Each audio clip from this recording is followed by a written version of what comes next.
This is Akashwani. Time for a weekly program, Our Guest. I hand over the mic to the show host, Nitish Arora, for the same. Today is National Fire Services Day, and I'm very fortunate to have Deputy Chief Fire Officer Dr. Sanjay Tomar as my guest today. Dr. Tomar, welcome to Our Guest. Thank you. You are the people who actually are playing with fire day in and day out. How tough is this job? Let's begin with that.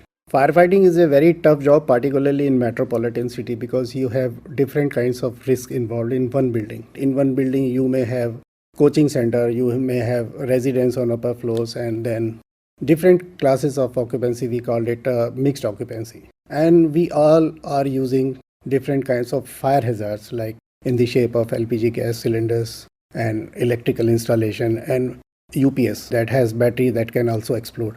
So we have various kinds of risks available inside one building. And of what stuff the firemen are made of? Are they any different from us? No, they are same, but we give them rigorous fire training for 6 months. When we recruit a fire operator, we give them 6-month training, and then we familiarize him with different kinds of fire scenarios.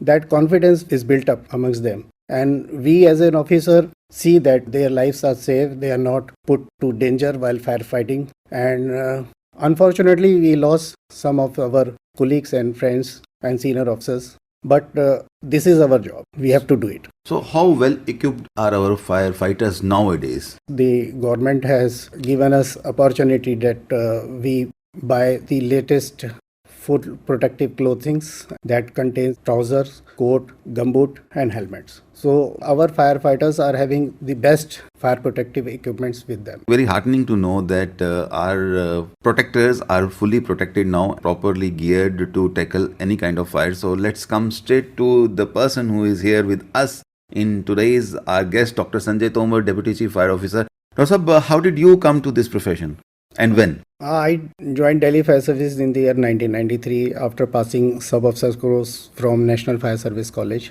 In this profession, I did several courses from National Fire Service College as well as Institution of Fire Engineers India and Institution of Fire Engineers UK. And I got promoted. And this is my third appointment directly. As a divisional officer, I was recruited through UPSC. And now I'm Deputy Chief Fire Officer. 1993, when you decided, was it an accident? Was it by choice? You wanted to be a fireman, or just because like any other person, when you see that these are the opportunities available, the career opportunities, you said, okay, I will fill 1, 2, 3, 4 and 5.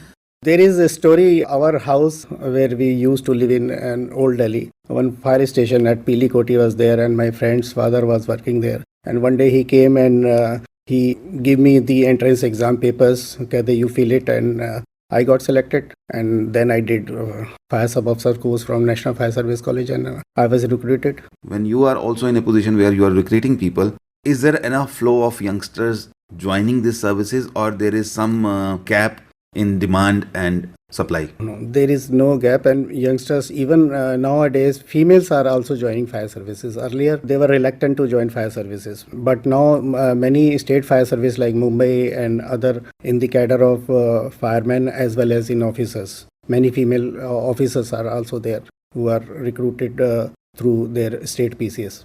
1993, when you joined, and you said that in your very close proximity there was a fire station, so you might have seen them working and you might have built an image. So did the image meet the reality when you joined it? And we will talk step by step what all you encountered through your career. No, earlier there was no experience. I was doing my graduation, and during graduation there was a strike in the Delhi University, and paper came across me, that entrance exam, and we got a telegram that you passed successfully, joined National Fire Service College. Then we inquired. My father inquired from the fire officers. He said there's a good opportunity, particularly those having science background. That really how it started. Before that, I also served Indian Railways for more than 2 years. This is my third or fourth appointment. I started focusing my career, and I did many of the courses, as I mentioned, and that is how I grow.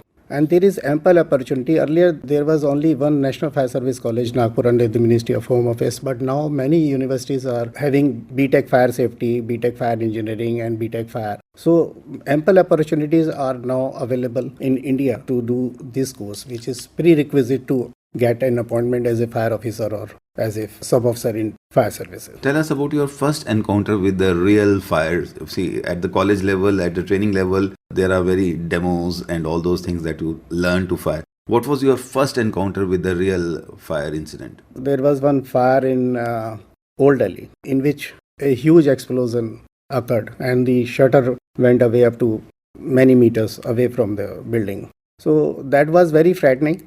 But once you join the fire services, this is how you deal with the various incidents and you learn how to be safe and to put safety to others. So that was your first time when you really encountered it? Yes. So which was the biggest fire that you encountered? Biggest fire was in PVC market, Jwalapuri, PVC market. Yes, the very whole of the flammable material. area was, and that fire continued for more than a month.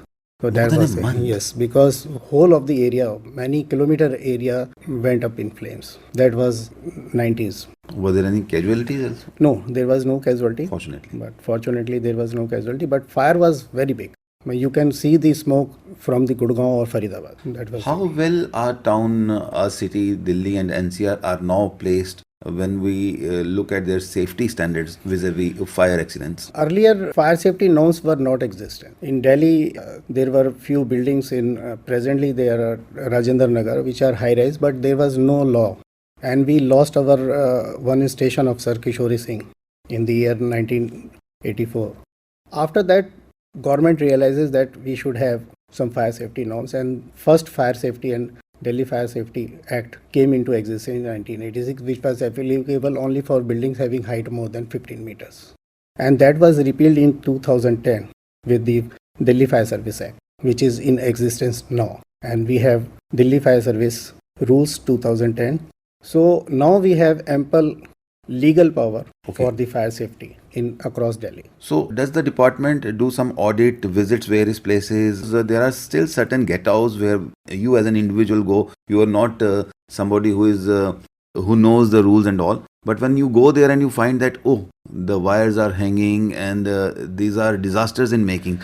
At your own level, department does some audits and... there is one problem that we cannot go to places where our law does not apply. Suppose there is a requirement for residential building more than 15 meters in height, and most of the buildings are less than 15 meter height. So you cannot go officially or legally, you cannot go, or you say that. It is just like that on cycle you don't require helmet. A policeman cannot prosecute you for not wearing a helmet.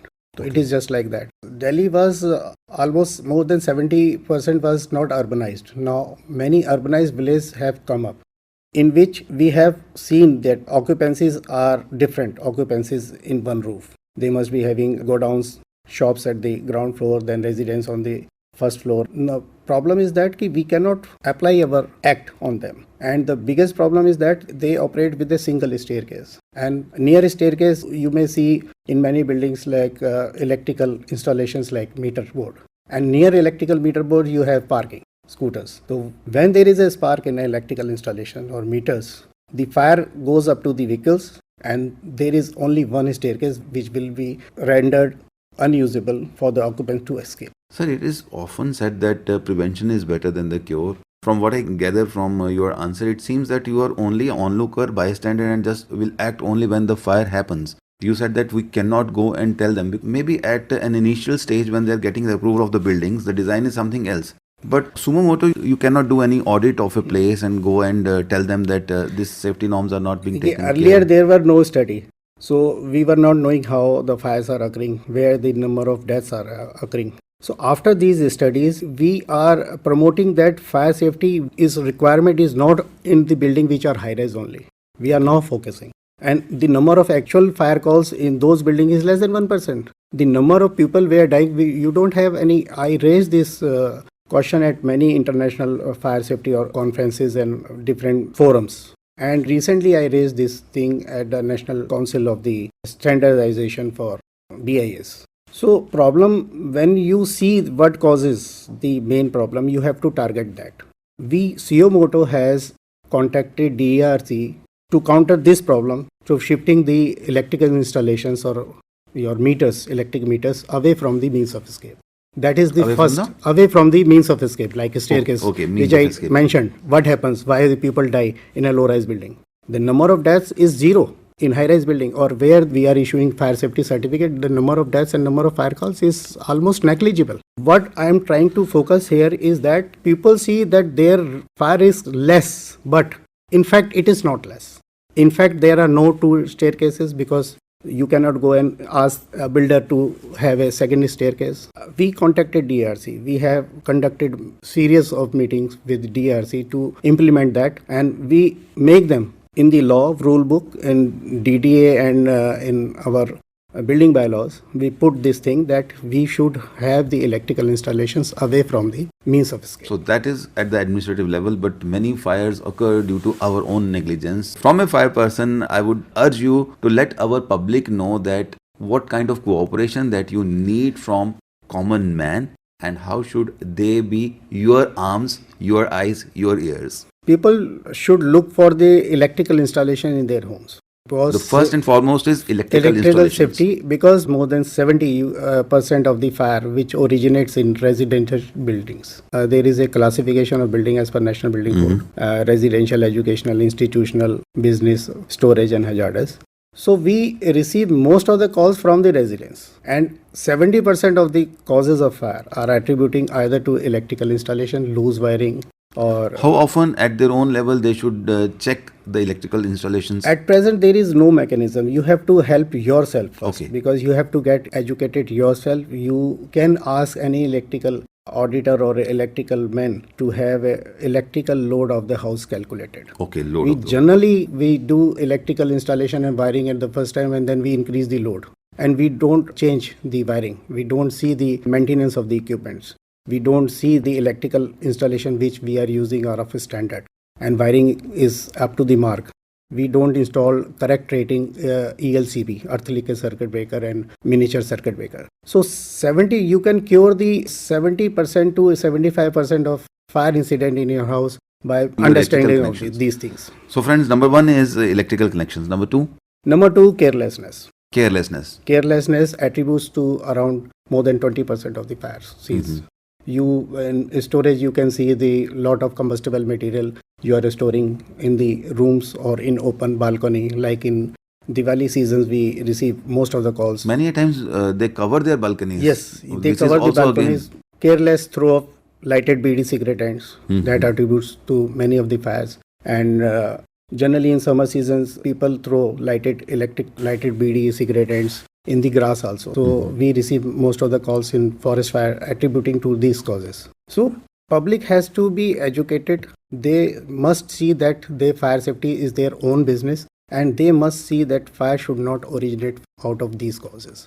So that is the $1 million advice to the listeners, to the public in large, that you also are responsible for so many things. Yes, the safety hands are around. The firemen, they are on 24 hours job. Officers are performing 72 hours continuous duty. So these are the people who are ensuring your safety. Are you ensuring your safety yourself? That is a question that you must ask. One more advice: we perform safety awareness program where the fire safety trainings, and we conduct many demonstrations for them, participate them. Your department organizes workshops for the civilians. You advertise it, or it can also be made on a request. Yes, it can be made on a request. You simply has to send a request to Director Delhi Fire Service on his email. We will contact the society members, and we can arrange the demonstration as well as fire safety workshop for them. Which mail ID? This is director.dlfire Director.dlfire at nic.in. at nic.in. It is available on our website, and you can simply write a letter to Director Delhi Fire Service Headquarters, Connaught Place, for arranging live demo and fire safety workshop. And this is free of cost. And this is free of cost. So whenever you feel like that there is a program which is going on, there is a workshop which is being organized, encourage your children, encourage in the neighborhood that participate in those programs, understand firefighting, and understand the safety norms. Thank you so much, Dr. Tomar. Thank you. Thank you, sir. You were listening to the weekly program Our Guest that is broadcast every Monday at 9:15 a.m. Don't forget to tune in next week, same day, same time and same frequency for more on Our Guest. Have a nice day.